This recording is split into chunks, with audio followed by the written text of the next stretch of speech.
लोकसभा के स्पीकर आदरणीय श्री ओम बिरला जी, राज्यसभा के उपसभापति श्री हरिवंश जी, माननीय सांसदगण, सभी वरिष्ठ जनप्रतिनिधि, विशिष्ट अतिथि, अन्य सभी महानुभाव और मेरे प्यारे देशवासियों, हर देश की विकास यात्रा में कुछ पल ऐसे आते हैं जो हमेशा के लिए अमर हो जाते हैं।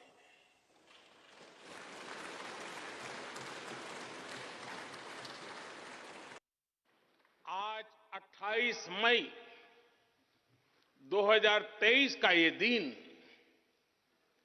ऐसा ही शुभ अवसर है।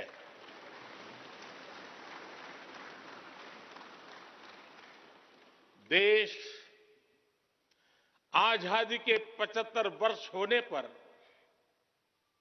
अमृत महोत्सव मना रहा है। इस अमृत महोत्सव में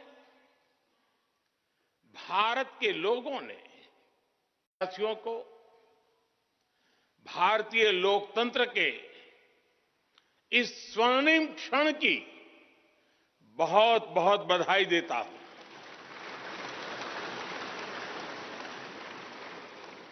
साथियों,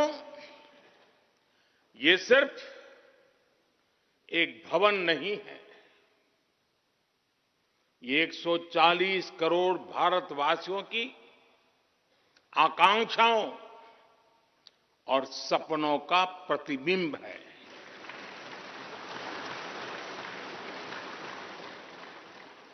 ये विश्व को भारत के दृढ़ संकल्प का संदेश देता हमारे लोकतंत्र का मंदिर है।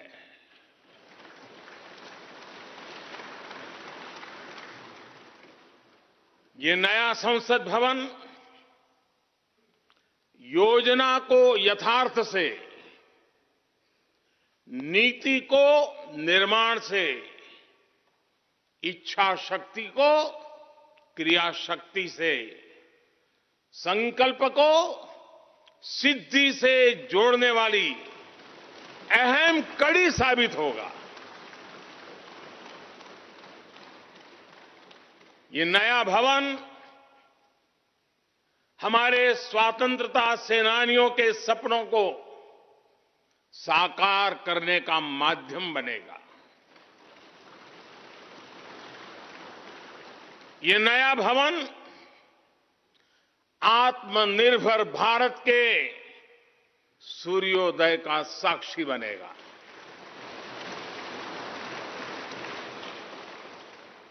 ये नया भवन विकसित भारत के संकल्पों की सिद्धि होते हुए देखेगा। ये नया भवन नूतन और पुरातन के सह अस्तित्व का भी आदर्श है। साथियों, नए रास्तों पर चलकर ही नए प्रतिमान गढ़े जाते हैं।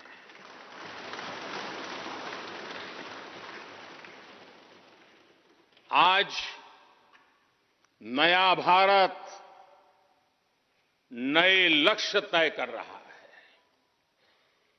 नए रास्ते गढ़ रहा है। नया जोश है, नया उमंग है, नया सफर है, नई सोच है। दिशा नई है, दृष्टि नई है, संकल्प नया है, विश्वास नया है।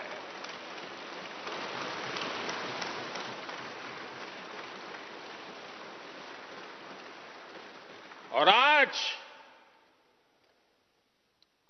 फिर एक बार पूरा विश्व भारत को भारत के संकल्प की दृढ़ता को, भारतवासियों की प्रखरता को, भारतीय जनशक्ति की जिजीविषा को आदर और उम्मीद के भाव से देख रहा है।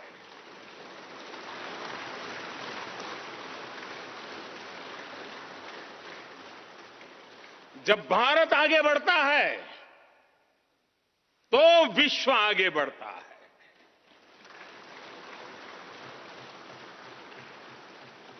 संसद का ये नया भवन भारत के विकास से विश्व के विकास का भी आह्वान करेगा।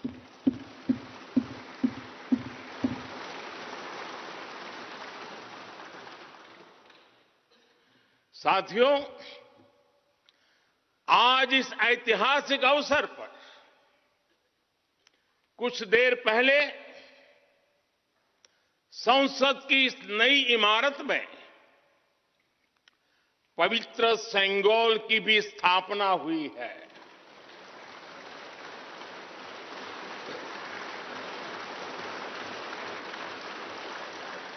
महान चोल साम्राज्य में सेंगोल को कर्तव्य पथ का, सेवा पथ का, राष्ट्र पथ का प्रतीक माना जाता था। राजा जी और आदीनम के संतों के मार्गदर्शन में यही सेंगोल सत्ता के हस्तांतरण का प्रतीक बना था। तमिलनाडु से विशेष तौर पर आए हुए आदीनम के संत आज सुबह संसद भवन में हमें आशीर्वाद देने उपस्थित हुए थे।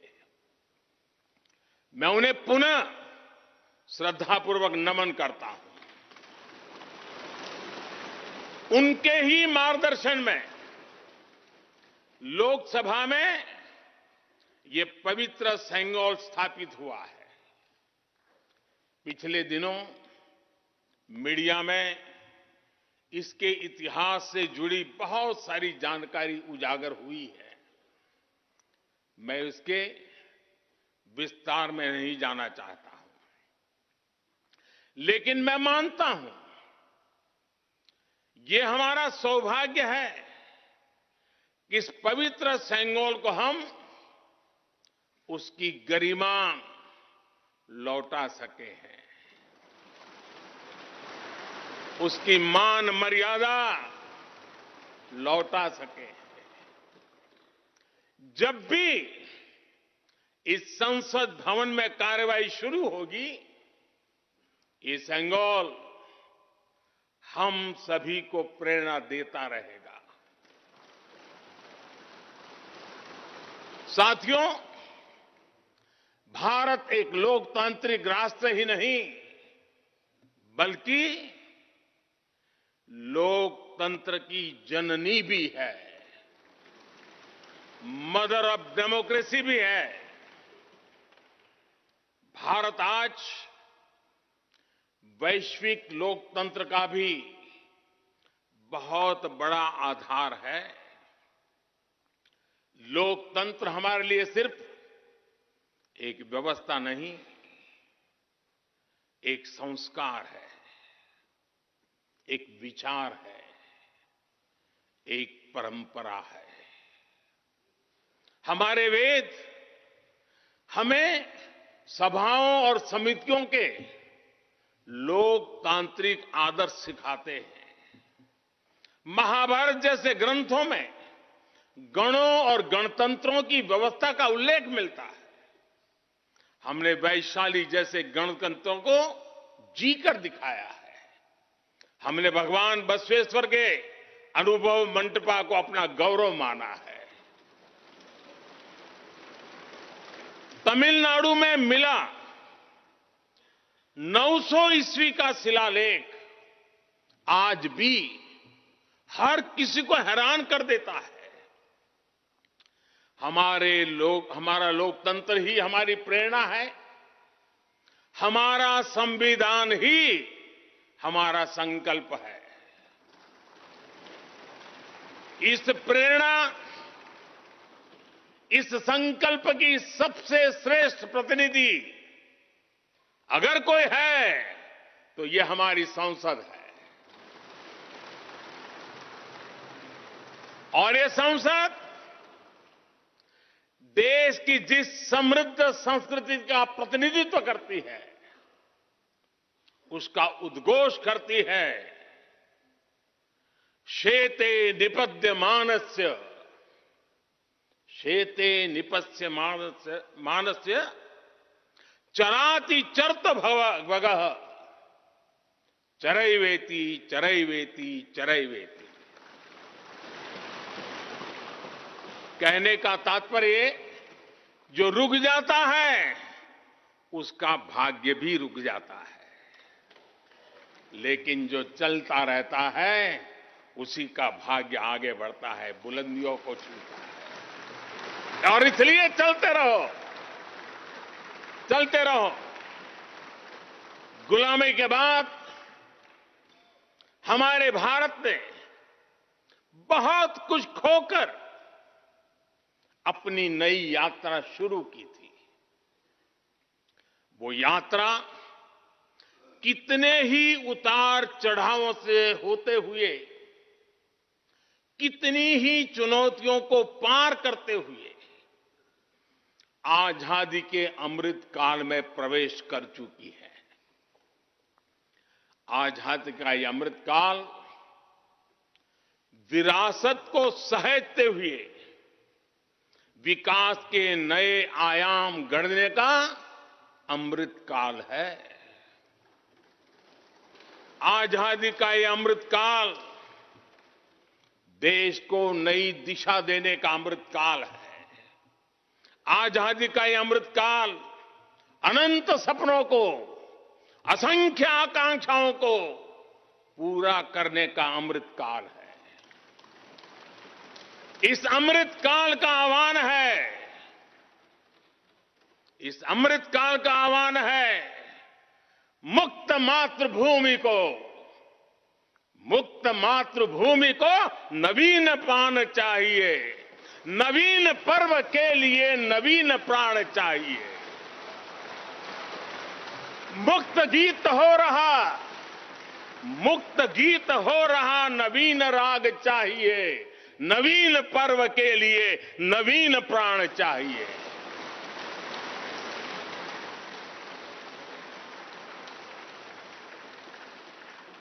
और इसलिए भारत के भविष्य को उज्जवल बनाने वाली इस कार्यस्थली को भी उतना ही नवीन होना चाहिए, आधुनिक होना चाहिए। साथियों, एक समय था जब भारत दुनिया के सबसे समृद्ध और वैभवशाली राष्ट्रों में गिना जाता था। भारत के नगरों से लेकर महलों तक, भारत के मंदिरों से लेकर मूर्तियों तक, भारत का वास्तु भारत की विशेषज्ञता का उद्घोष करता था।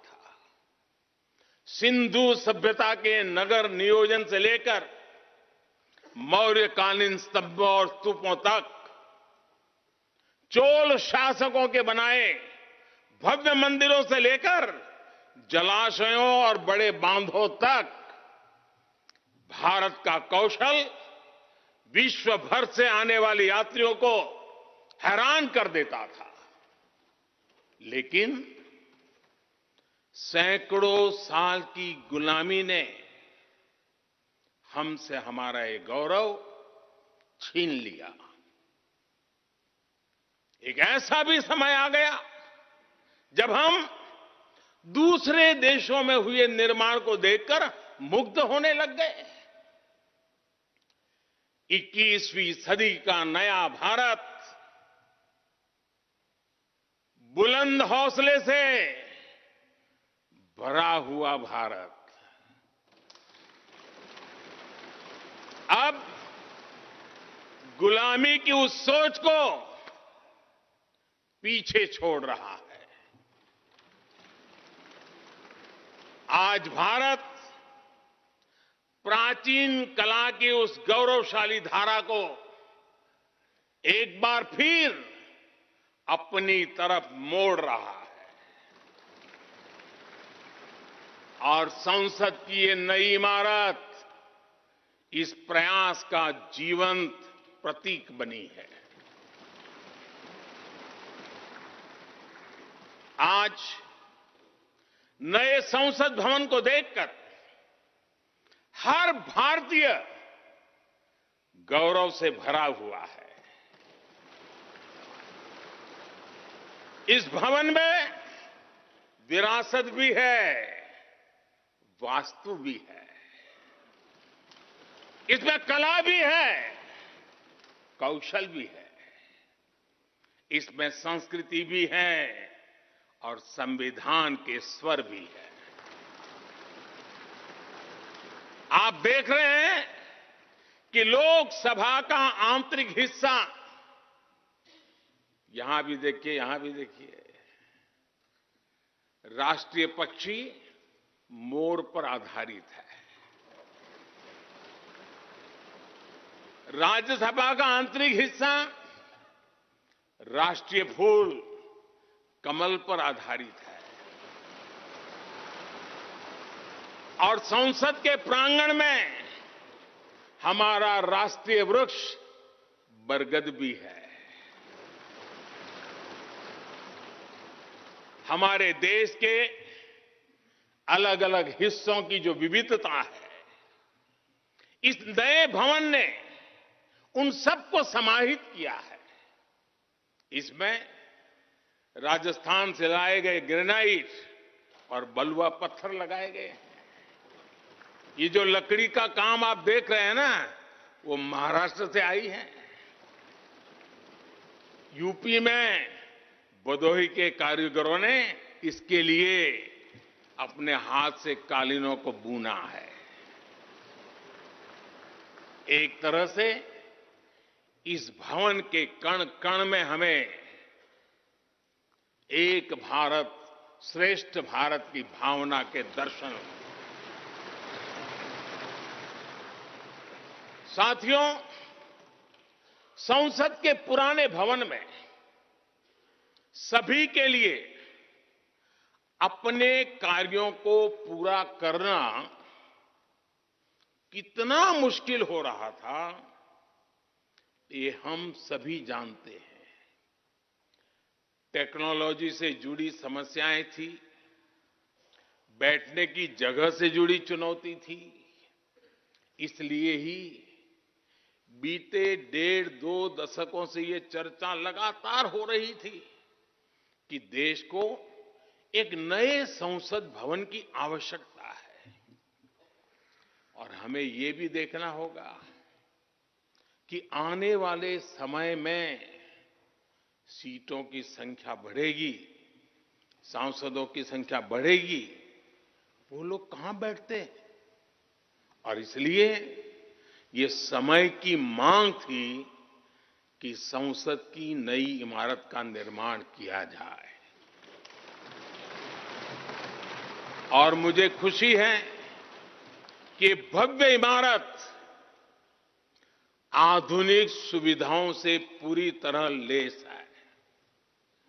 आप देख रहे हैं कि इस समय भी इस हॉल में सूरज का प्रकाश सीधे आ रहा है, बिजली कम से कम खर्च हो, हर तरफ लेटेस्ट टेक्नोलॉजी वाले गैजेट्स हों, इन सभी का इसमें पूरा ध्यान रखा गया है।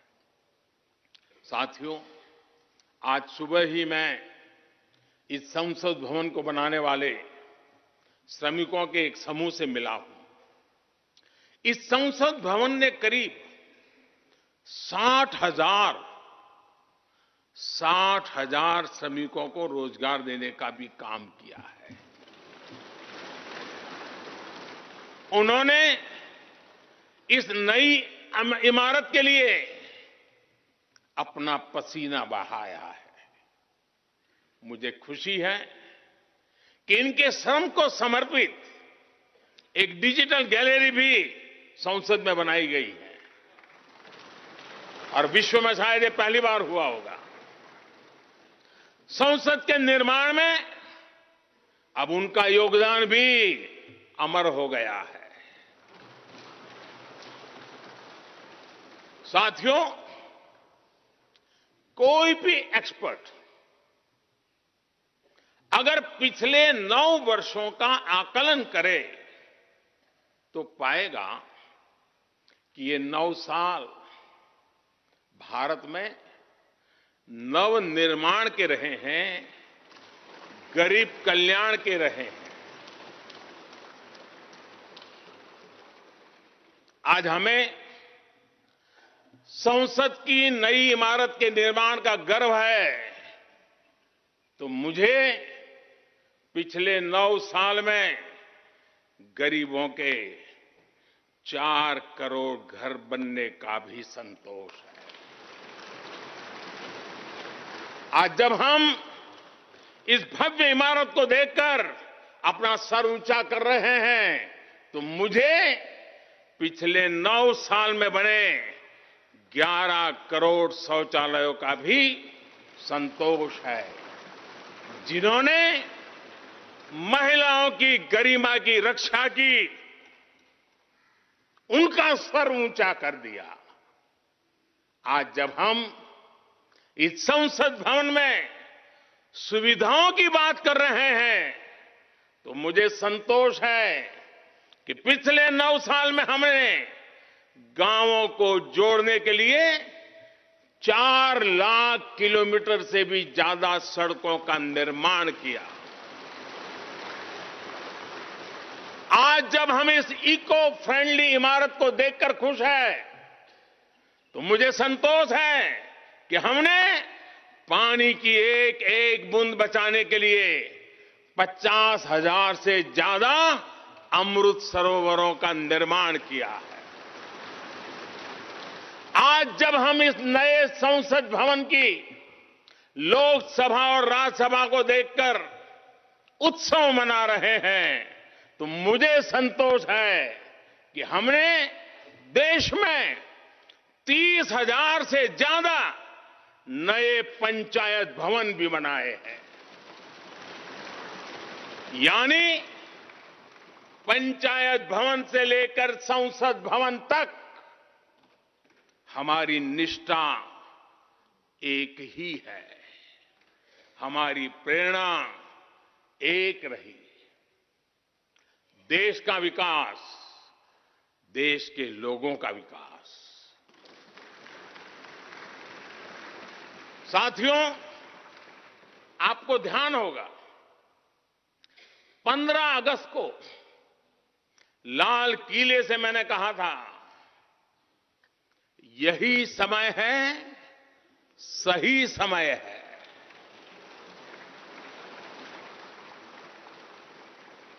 हर देश के इतिहास में ऐसा समय आता है जब देश की चेतना नए सिरे से जागृत होती है।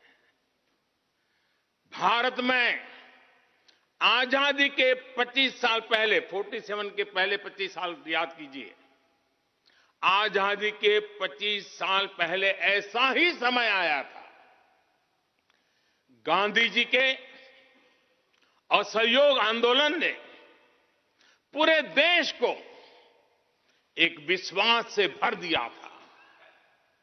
गांधी जी ने स्वराज के संकल्प से हर भारतवासी को जोड़ दिया था। ये वो दौर था जब हर भारतीय आजादी के लिए जी जान से जुट गया था। इसका नतीजा हमने 1947 में भारत की आजादी के तौर पर देखा।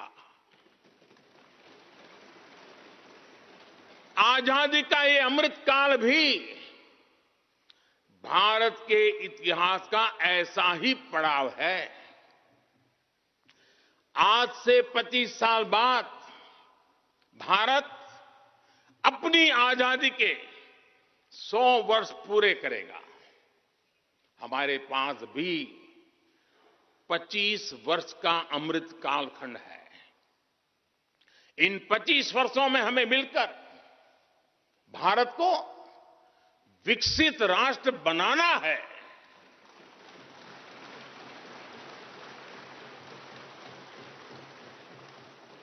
लक्ष्य बड़ा है, लक्ष्य कठिन भी है, लेकिन हर देशवासी को आज इसके लिए जी जान से जुटना ही है। नए प्रण लेने हैं, नए संकल्प लेने हैं, नई गति पकड़नी है। और इतिहास गवाह है कि हम भारतीयों का विश्वास सिर्फ भारत तक ही सीमित नहीं रहता। हमारी आजादी की लड़ाई ने दुनिया के बहुत सारे देशों में उस समय एक नई चेतना जागृत कर दी थी। हमारी आजादी की लड़ाई से भारत तो आजाद हुआ ही, साथ ही कई देश आजादी की राह पर चल पड़े। भारत के विश्वास ने दूसरे देशों के विश्वास को सहारा दिया था। और इसलिए भारत जैसा विविधता से भरा देश, इतनी बड़ी आबादी वाला देश, इतनी सारी चुनौतियों से लड़ने वाला देश जब एक विश्वास के साथ आगे बढ़ता है तो इससे दुनिया के अनेक देशों को प्रेरणा भी मिलती है। भारत की हर सफलता आने वाले दिनों में दुनिया के अलग अलग भूभाग में अलग अलग देशों की सफलता के रूप में प्रेरणा का कारण बनने वाली है।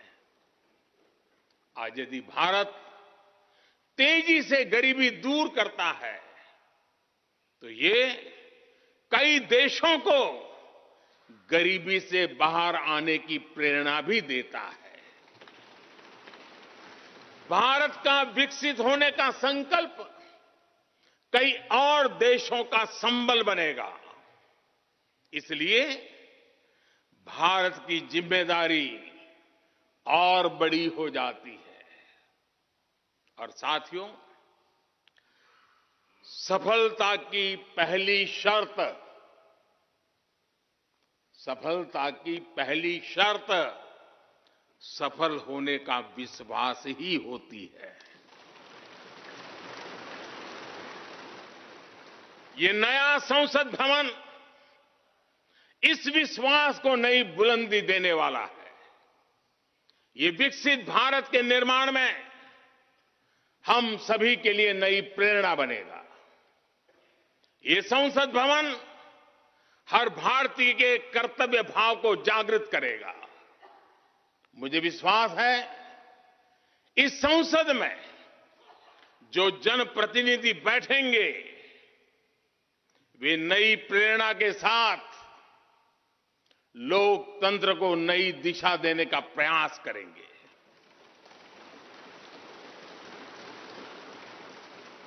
हमें नेशन फर्स्ट की भावना से आगे बढ़ना होगा। इदम राष्ट्राय इदम न मम। हमें कर्तव्य पथ को सर्वोपरि रखना होगा। कर्तव्यमेव कर्तव्यम, अकर्तव्यम न कर्तव्यम। हमें अपने व्यवहार से उदाहरण प्रस्तुत करना होगा। यद यदाचरति श्रेष्ठ तत्देव इतरो जनः। हमें निरंतर खुद में सुधार करते रहना होगा। उद्धरेत आत्मना आत्मानाम। हमें अपने नए रास्ते खुद बनाने होंगे। अपदीवो भवः। हमें खुद को खपाना होगा, तपाना होगा। तपसो ही परम नास्ति तपसा विंदते महत।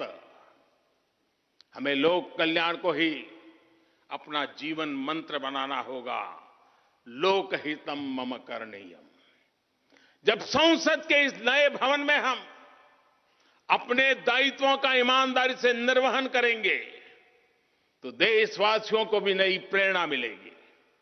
साथियों, दुनिया के सबसे बड़े लोकतंत्र को यह नई संसद एक नई ऊर्जा और नई मजबूती प्रदान करेगी। हमारे श्रमिकों ने अपने पसीने से इस संसद भवन को इतना भव्य बना दिया है। अब हम सभी सांसदों का दायित्व है कि इसे अपने समर्पण से और ज्यादा दिव्य बनाएंगे।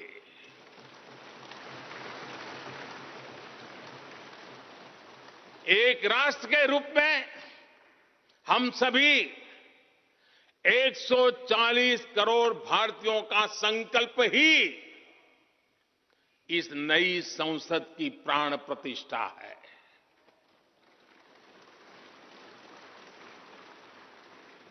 यहां होने वाला हर निर्णय आने वाली सदियों को सजाने संवारने वाला है। यहां होने वाला हर निर्णय आने वाली पीढ़ियों को सशक्त करने वाला होगा। यहां होने वाला हर निर्णय भारत के उज्ज्वल भविष्य का आधार बनेगा। गरीब, दलित, पिछड़ा, आदिवासी, दिव्यांग समाज के हर वंचित परिवार के सशक्तिकरण का, वंचितों को वरीयता का रास्ता यहीं से गुजरता है। इस नए संसद भवन की हर ईंट, हर दीवार, इसका कण कण गरीब के कल्याण के लिए समर्पित है।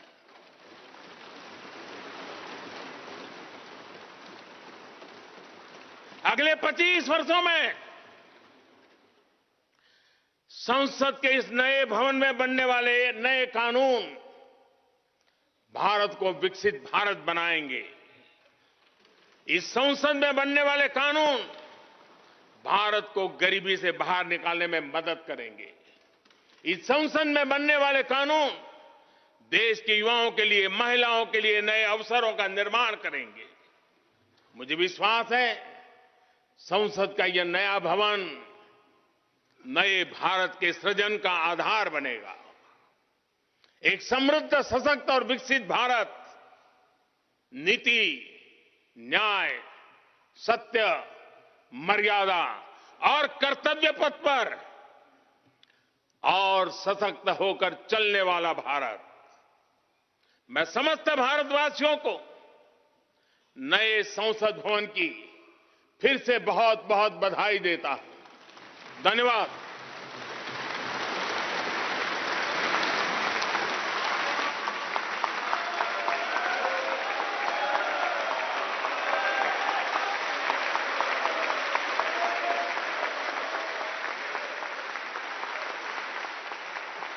धन्यवाद माननीय प्रधानमंत्री जी।